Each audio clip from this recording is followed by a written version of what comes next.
Hello everybody and welcome to Cooking Without Cheesebot. This video features a guest culinary artist, Cheese Stuff. Today's video, as you might have noticed when you clicked on it, is titled Cheese, Cheese Wherever You Been.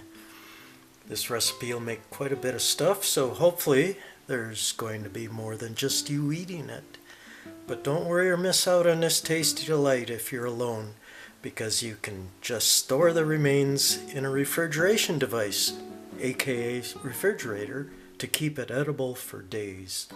Or you could cut back on the amount of ingredients if you want. And if this video works out, a follow-up may be released with tips on what can be done with the leftovers so you don't get bored of eating the same stuff day after day.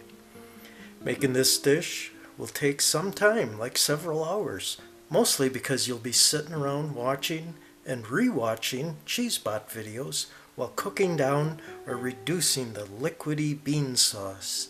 Yes, some may feel comfortable with slow cookers cooking away while they're out of the house, but I never like doing that, nor do I advise it. One other warning, as you will see, beans are used extensively in this dish. Beans can trigger an odoriferous reaction in some people. For those people, careful timing of consumption is advised.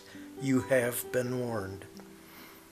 And do not purchase, touch, or consume any of this stuff if you are allergic to it, and you should seek immediate medical help for any life-threatening condition related or not related to anything shown or not shown in this video, or said or not said in this video. Okay, so let's get started. So a few things you'll need is a large pot with a lid, along with a stove to heat it on, or in my case, I'll be using a slow cooker, which I prefer. You'll need strong fingers or a can opener, and a sharp knife and a cutting board, unless you're going to cheat and use pre-cut frozen onions. You also need a stirring device and maybe some hot pads for hand protection. For food stuff, you'll need an onion along with a can of some kind of tomatoes, diced or petty diced, flavored or not. You'll also need cans of beans. This is where you can adjust the amount of food you're making. You're just looking for some variety, so mix it up with what you like. Here's what we'll be using today. You can see some large butter beans. Actually, I prefer the small butter beans or baby butter beans, but they weren't available. We have some black beans, some vegetarian baked beans, of course, chickpeas, black-eyed peas, and you can see the chili-ready tomatoes here, along with the onion. Well, that's the main ingredients. The rest will be the kind of stuff you have in most refrigerators, such as ketchup, barbecue sauce, some yellow mustard. An item maybe you don't have is liquid smoke and horseradish. Depending on your taste, you can put in the horseradish itself. Okay, then we're gonna get started. Let's take these beans and drain them out a little bit. First, we're gonna open these cans up.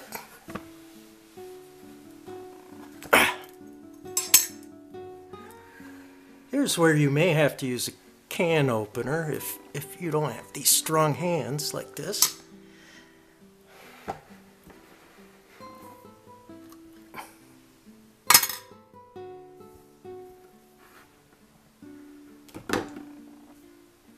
Get out of here, smoke.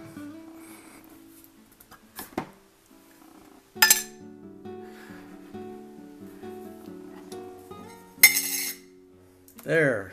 Now with the cans open, we'll take and drain most of the beans except the baked beans. We don't want to drain those. So hold on a minute while I reposition the camera. Well, here's a device I didn't tell you needed. It's a colander or strainer of some sort. What we're going to do is dump in the butter beans, the chickpeas, the black-eyed peas,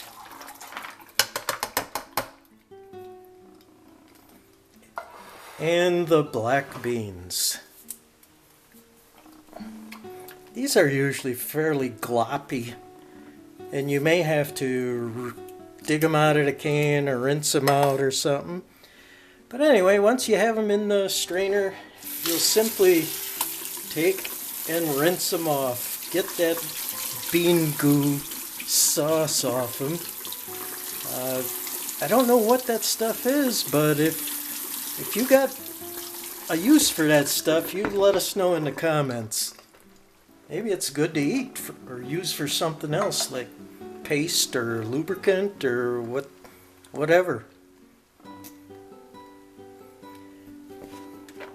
Once those are drained down, what you're going to do is take these baked beans. There's usually a liquidy stuff on top that's basically just sugar water. You don't want to eat all that sugar. Just dump some of that off. There.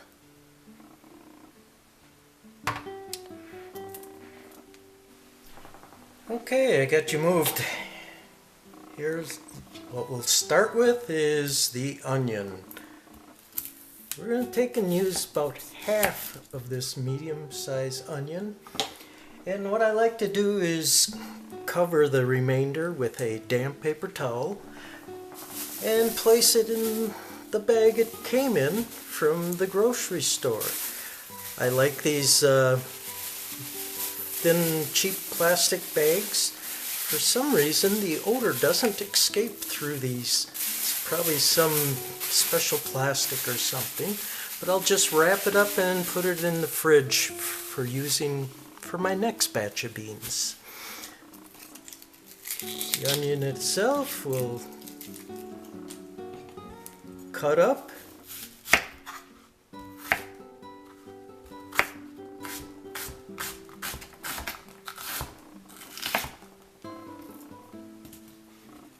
And put in the slow cooker.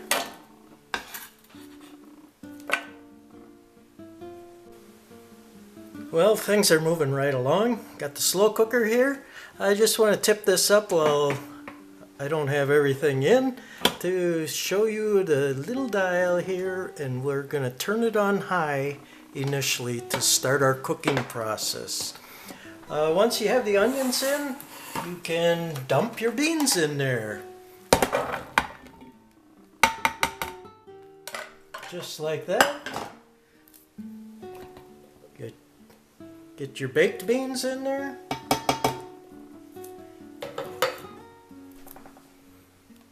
And if you haven't already done it, you can open your tomatoes and put those in also.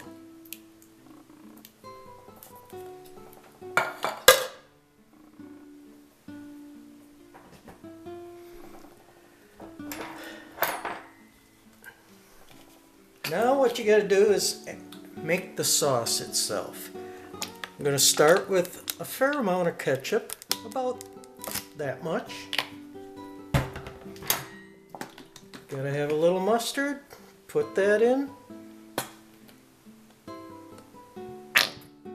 Ooh, not the best sound there. Barbecue sauce.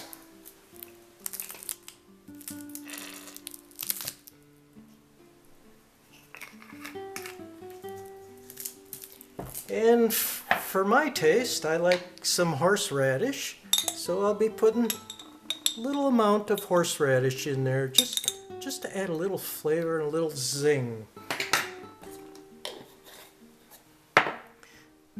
Now, the important ingredient will be this liquid smoke. Make sure you shake the bottle a little bit and because it tends to settle out. You don't want your smoke all thick. And you put in the amount you like. I happen to have mesquite flavored, natural mesquite of course, liquid smoke. They also make, I believe, hickory and possibly another flavor. After you got everything in, you're just going to stir it up, get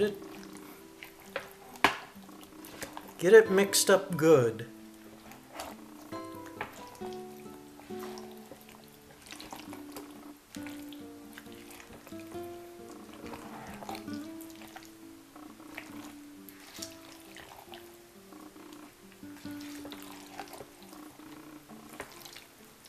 Oh yeah, Cheesebot told me to use words like groovy. So here, I'm stirring this. Yeah, groovy.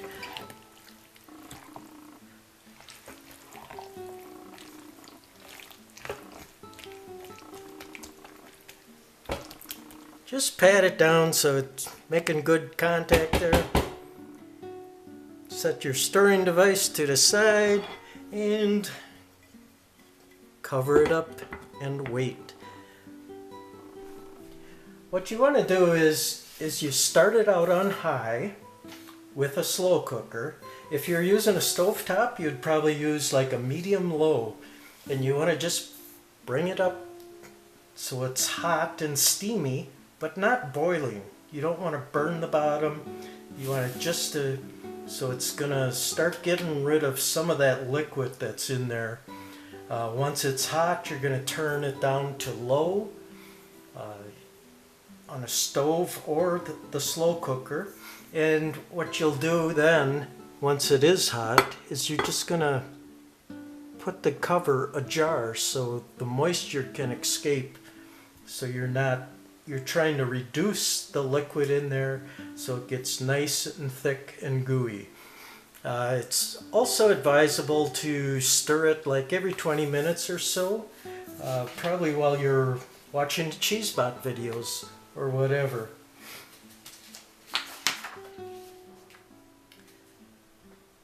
So we'll check back once in a while on this and I'll show you what's happening.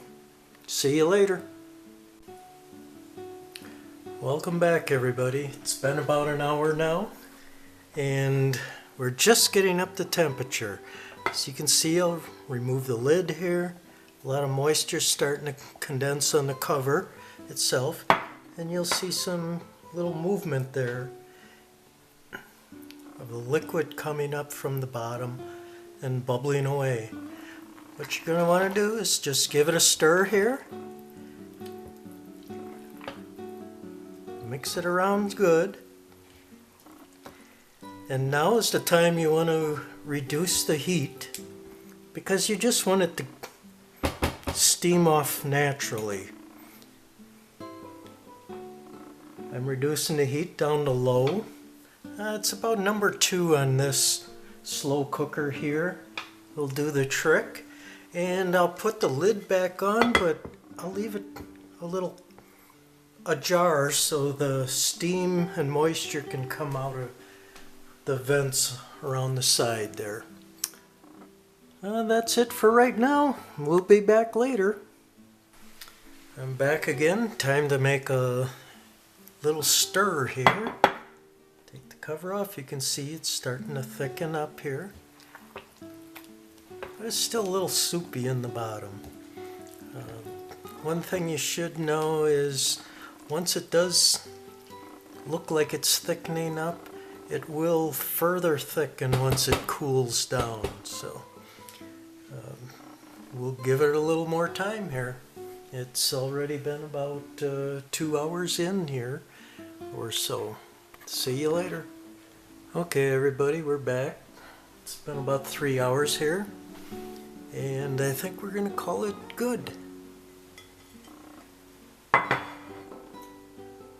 You can see how delicious these look. Scrumptious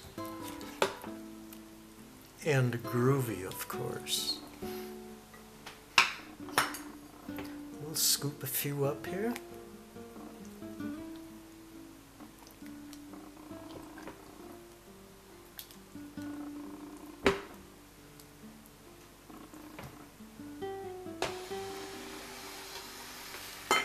Now, as you can see, we're missing something. In Cheesebot channel, we need cheese. We're going to use the 6 Cheese Italian Fancy Shredded Blend.